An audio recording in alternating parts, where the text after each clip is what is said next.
संजू इतना कैसे बदल गया पता है?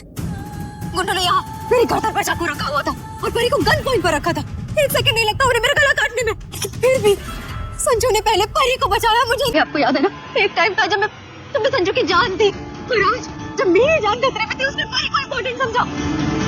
तो फाइनली राजीव, नीति और परी यहाँ पर छूट जाते हैं बैंक के अंदर से। हमने देख ही लिया था ना कि किस तरीके से लुटेरे आते हैं, यहाँ पर गुंडागर्दी करते हैं, बंदूक वगैरह चलाते हैं और इन तीनों को परेशान भी करते हैं। साथ में दाई माँ भी होती हैं जो थोड़ी सी परेशान हो जाती हैं क्योंकि वो बूढ़ी हैं, भाई उनसे चला नहीं जाता है, लेकिन फिर भी उनकी जान बच जाती है।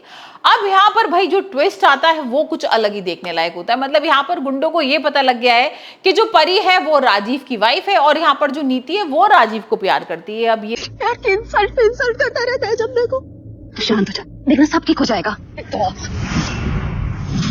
ये ना झूठी हमदर्दी जताने का नाटक मत किया कीजिए मेरे सामने। कैसी गल कर रही है तू पुत्र? बिल्कुल ठीक कह रही हूँ, मुझे किसी की हमदर्दी नहीं चाहिए। सुना आप दोनों ने, किसी की हमदर्दी नहीं चाहिए मुझे। आज मुझे सच में बहुत बुरा लग रहा है। मेरा खून खौल रहा है और ये सब कुछ उस परी की वजह से हो रहा है। उसमें तो कुछ अलग ही ट्विस्ट हो गया। यहाँ पर वो गुंडे ना पकड़ भी लेते हैं कि तो संजू की बीवी है और यहाँ पर उसको बंदूक तान देते हैं। यहाँ पर जो पार्वती है वो चिल्लाए जा रही है कि मैं परी नहीं हूँ, पार्वती हूँ। और वो नीति से पूछते हैं कि नीति तुम बताओ कि तुम्हारे साथ ही थी ना ये लड़की, ये कौन है? और यहाँ पर नीति भी बोल देती है कि ये परी है। और यहाँ भाई समझ में आ जाता है पार्वती को कि अब तो नीति मुझे फंसाने की कोशिश कर रही है और यहाँ पर दोबारा से वही हरकत कर रही है जो इसने इतने सालों पहले की थी कि मुझे, मैं उसे बताऊंगी कि मैं उसका क्या हाल कर सकती हूँ। कि ये अबली की ये शादी का कार्ड कैसा लग रहा है? बहुत अच्छा है पुत्र, मुझे पता था आपको पसंद आएगा, इसलिए मैंने ऑर्डर पहले ही दे दिया। चलिए अब जल्दी से ना मेरे साथ चलिए, एक बहुत इंपॉर्टेंट काम करने चलना है हमें।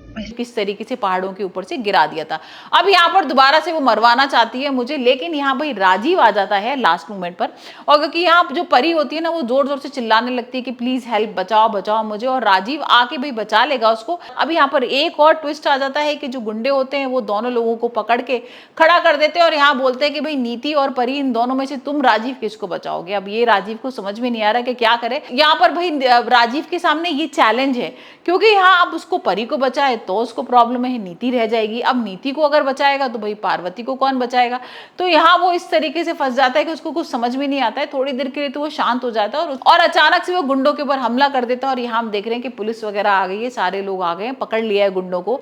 लेकिन यहाँ पर नीति के हाथ में बंदूक होती है और ये भगदड़ के बीच में ना यहाँ पर राजीव और परी एक दूसरे के ऊपर गिर जाते हैं। अब यहाँ पर जो परी है वो राजीव की बाहों में है दोबारा से।